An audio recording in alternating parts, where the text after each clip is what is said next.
रात के 10 बज रहे थे। पास के जंगल से भेड़िए की रोने की आवाज आ रही थी कि तभी चुड़ैल अपने हाथों में एक छोटे बच्चे को उल्टा लटकाते हुए लाती है और तालाब पर पहुंचकर उसमें बच्चे को फेंक देती है और कहती है, आज मुझे ज्यादा देर लग गई इस काम को पूरा करने में, कल से जल्दी करूंगी। ये बोलकर चुड़ैल चली जाती है और अगले दिन फिर किसी छोटे बच्चे को पकड़कर लाती है और उस तालाब में फेंक देती है, जिससे वो बच्चे वहीं मर जाते हैं। ऐसा वो हर रात किया करती थी। आखिर वो चुड़ैल कौन थी और क्यों बार बार छोटे बच्चों को तालाब में फेंक कर मार दिया करती थी, ये जानने के लिए हमें कहानी में आगे बढ़ना होगा। ऐसे ही एक रात अचानक से चुड़ैल को उस तालाब के पास से अजीब अजीब आवाजें आती हैं। तभी वो कहती है, मुझे जाना ही होगा, मेरी जरूरत है उनको।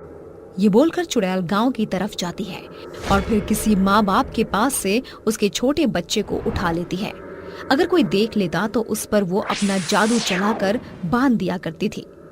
बच्चे को ले जाने के बाद वो उसी तालाब में फेंक देती, जिसके बाद 2 मगरमच्छ आते हैं और उस बच्चे को खा जाते हैं। तभी चुड़ैल कहती है, लो, तुम्हें भूख लगी थी ना, लो खा लो, और चाहिए तुम्हें?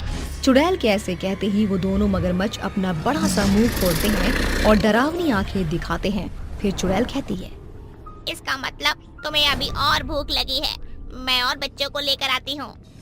ये बोलकर चुड़ैल 2 बच्चों को लाकर उस तालाब में खूंखार मगरमच्छों के आगे फेंक देती है, जिसके बाद वो दोनों मगरमच्छ बड़ी बेरहमी के साथ उस बच्चे के हाथ पांव को काट कर खा जाती है।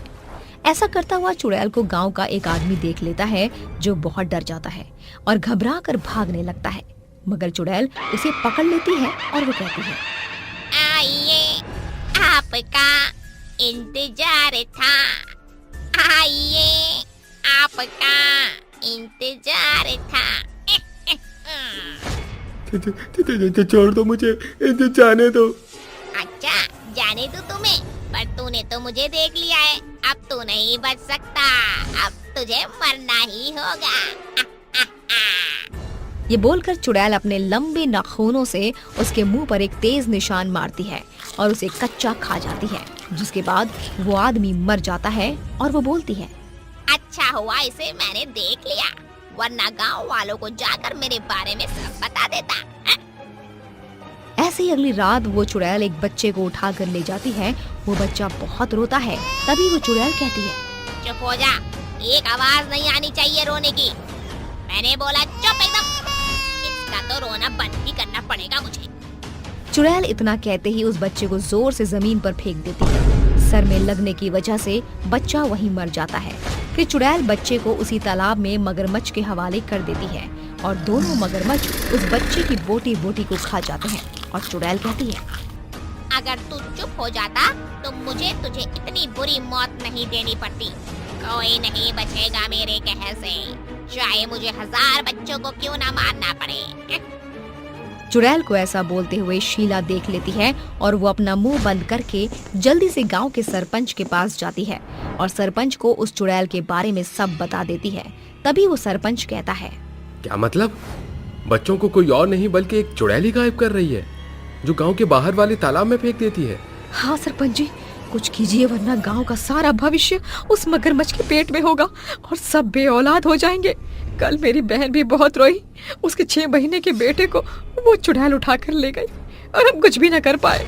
तुम फिक्र मत करो, मैं जानता हूँ उस चुड़ैल को कैसे रोकना है।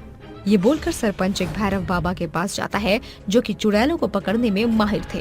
सरपंच उस भैरव बाबा को सब बता देता है, जिसके बाद वो भैरव बाबा एक बड़ी विधि करता है।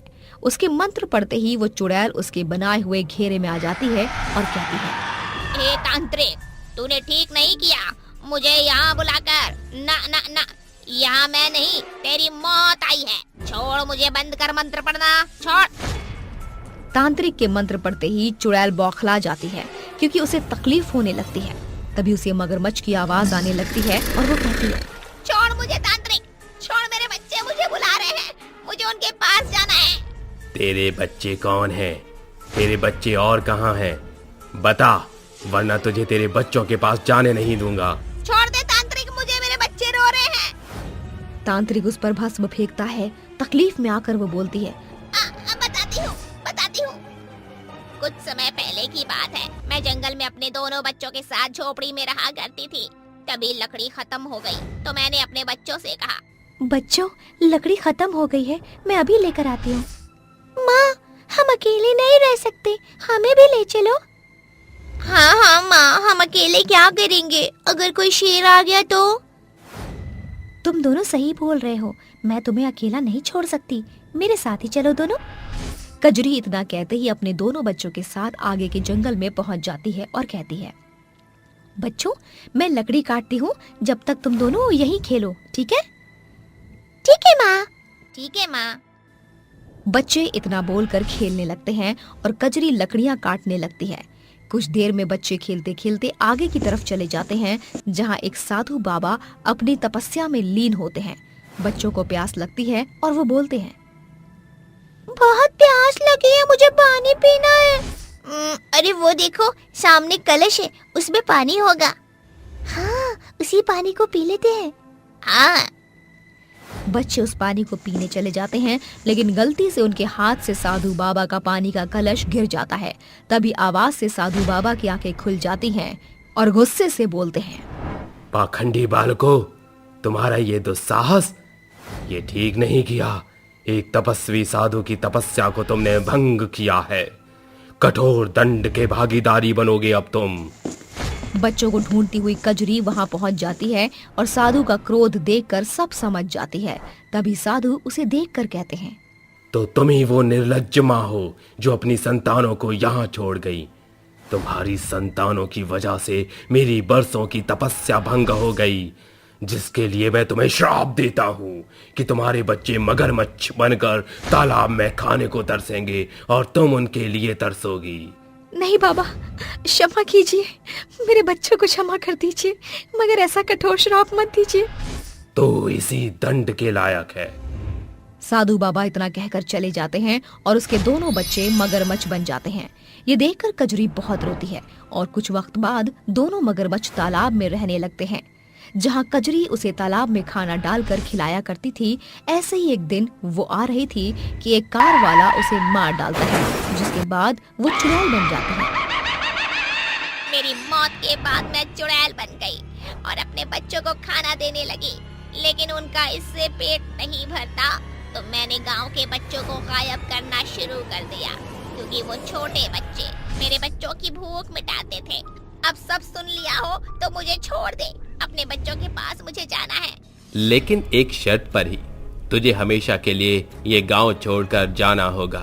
बोल, मानेगी? ठीक है, मानूंगी सारी शर्त, बस बच्चों से मिलवा दो एक बार। चुड़ैल तांत्रिक की बात मान जाती है। फिर तांत्रिक उसे छोड़कर अपने बच्चों से मिलने देता है, जिसके बाद अपने मंत्रों से वो चुड़ैल और उसके बच्चों दोनों को मोक्ष प्राप्त करवा देता है। इसके बाद से गांव के लोग चुड़ैल के खौफ के बिना जीने लगते हैं।